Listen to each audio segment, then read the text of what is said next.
Ferrari now. 0345 6060 973. LBC. It's a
At breakfast. Call 0345 6060 973. 10 minutes before 8 is the time. We'll have more of your calls and your reactions to the number of people who are being asked to shield will be extended. But ahead of chairing the UN Security Council meeting today, pleased to say I'm joined by Conservative MP and Foreign Secretary Dominic Raab. Thank you for coming on the show. What do you hope to achieve today with the UN Security Council, Foreign Secretary? Good morning. Good morning, Nick. Good to talk to you. Look, when I look around the world, my experience as Foreign Secretary, there are three things that have compounded to hit the most vulnerable the hardest. That's this combination of famine, conflict and COVID. What we want to do in the UN Security Council, we hold the presidency, is bring countries together to achieve two tangible things. First of all, to get a ceasefire to allow the vaccine that we now have, which is a game changer, to be distributed and applied and administered to the most vulnerable people around the world in those particularly vulnerable areas. And secondly, to bring the world together, follow the UK lead in supporting COVAX AMC, a mechanism which provides vaccine distribution and doses, again, to the most vulnerable people. We've taken a lead. We've provided £500 million to secure 1 billion doses. We now want other countries to step up to the plate. All right, well, good luck with that. I hope it goes well for you. Let's talk a little bit around the United Kingdom, if we could, Foreign Secretary. And there is a suggestion that Boris Johnson has been told in a private document we need a new cabinet minister for the Union, for the United Kingdom. This was a report by Lord Dunlop, who, of course, is the former Scottish minister. Is that the way to ensure the Union is safeguarded, Foreign Secretary? I think one of the things we've learned through this pandemic is that we're better when we hang together, when we work as a team. We're focused on that. through every aspect of the work we do. I know through the office we have in East Kilbride the incredible contribution that we make as one United Kingdom on the world stage. And in fact, just to bring us back to what we were talking about in the UN Security Council, that's a great example of all nations of the United Kingdom coming together and having even greater impact as an even greater force for good in the world when we're together. So we're taking up that agenda with great vehement gusto and enthusiasm, and I think it's a very powerful one. And you think it's a good idea to have a cabinet minister, therefore, for the Union? Well, look, I've heard reports and speculation around that. We obviously take any suggestions with interest, but the Prime Minister is the leader for the whole Union. He takes that very seriously.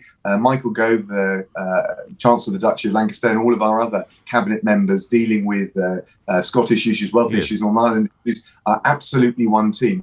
Yes. So, well, I'm very grateful for you telling me that Boris Johnson's the Prime Minister. I might have worked that out. I'm actually asking whether you support the idea of a cabinet minister for the Union. And the point I'm making to you, Nick, is that the Prime Minister is the cabinet member for the Union. And, so we don't need another one. Well, we'll listen to all the helpful suggestions. So we do need another one. Oh, I said we'll listen to all. Look, we've got an agenda, right, which is very. The UK delivers for all of the nations of the UK. We've seen it with the delivery of the testing, the distribution of the vaccines, the fact that, for example, the military have been supporting the efforts up in Scotland and all around the UK. We should be proud of that, and we should champion that at every opportunity. I totally agree, and people such as Brigadier Phil Prosser and all the people serving under him and the NHS have done a fantastic job, and you're absolutely right, and Britain can proudly say it is a world beater. But you might not have heard comments from President Joe Biden overnight, and so I'll tell you about them. By the end of July, says the President, we'll have over 600 million doses, enough to vaccinate every single American, and he wants double doses to all adults in the United States by September. That will put them a little ahead of the UK. Is it time to try and up our lofty goals, Foreign Secretary?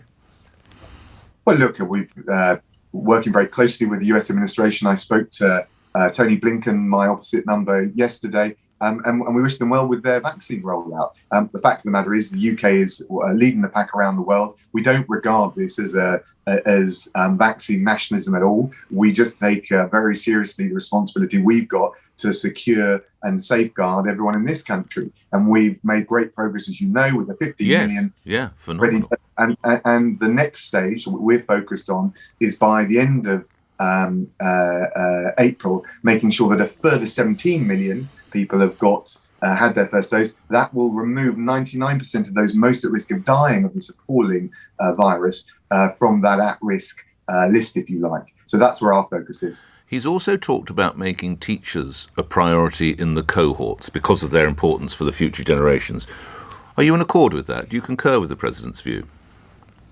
Well, again, everyone will look at this from their own national circumstances. We've got a priority list 1 to 9. We're prioritising age and those who are most vulnerable. That will, of course, include quite a significant number of people in schools or other people on the front line of our emergency services. That's quite right. I think the risk-based approach we're taking, which is drawn from the Joint Committee on Vaccines and Immunisation, is the right one. So you wouldn't agree with promoting teachers up the cohorts, for want of a better expression? I think that the science-based approach that the Joint Committee on Vaccines and Immunisations has taken, of course, they constantly keep it under review, I think is the right one, which is safeguarding those in our society who are most at risk. I think that must be the right thing to do. Of course, we watch and learn and take interest in what other countries around the world do, and we wish them well. We're all eagerly awaiting the Prime Minister's announcements next Monday as to the route map to lockdown. One newspaper suggests today that lockdown is unlikely to be eased significantly until daily cases drop below 1,000 a day. Is that your understanding, Foreign Secretary? No, there are always these snippets in the lead up to a key moment like next Monday. The number of cases is important, but so is the R level. It was good to see the R level is now below 1. There's the pressure on the NHS, there's the rollout of the vaccine, and actually there are some important indicators that we will look at. But you have to take a rounded judgment on this. So it's not cases, but I'm pleased to hear you say that, because some of my listeners are a little concerned, because initially, quite rightly, we had to save the NHS, and then quite rightly you point to the R rate, and then the number of hospital admissions, and then the number of vaccines. So if it was below 1,000 a day, and that was the sole arbiter, it would seem a little unfair. So you can be rest assured about that, Foreign Secretary. Yes, and I think if you look at the way we approach the tiered system, the localised tiered approach before, we were always clear there were 5 factors which took into account the various elements that I just mentioned. And in the last analysis, it's a balanced judgment. You've got to take responsibility for that judgment. There's no single cast iron formula that will, or one particular indicator that above all other considerations can decide this. So we'll look at all of the indicators, all of the evidence. We know that the vaccine has had a significant role. You can see from the 7-day data on cases, hospital admissions and fatalities that we're in the right direction, and the PM will set the roadmap out on Monday.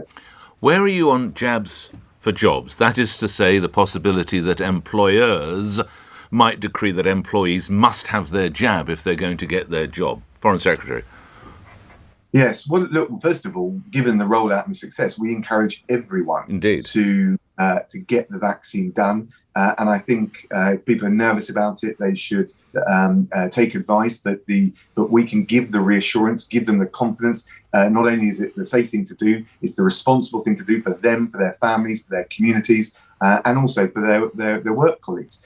We haven't said it's mandatory. It's obviously for the government and Parliament to write decrees, as you said, or laws. And we've been clear that that's not the approach we're taking, but we are really advising to the hilt everyone who gets offered the vaccine to take it straight away. But you wouldn't support an employer telling an employee they couldn't come to work had they not had the jab? Well, the precise relations and communications between employers and employees, I think, are a matter that we would want to leave to responsible employers. But what I'm saying is that it's not the law of the land that you have to have the vaccine. And lastly, summer holidays. People are obviously starting to get a little bit anxious.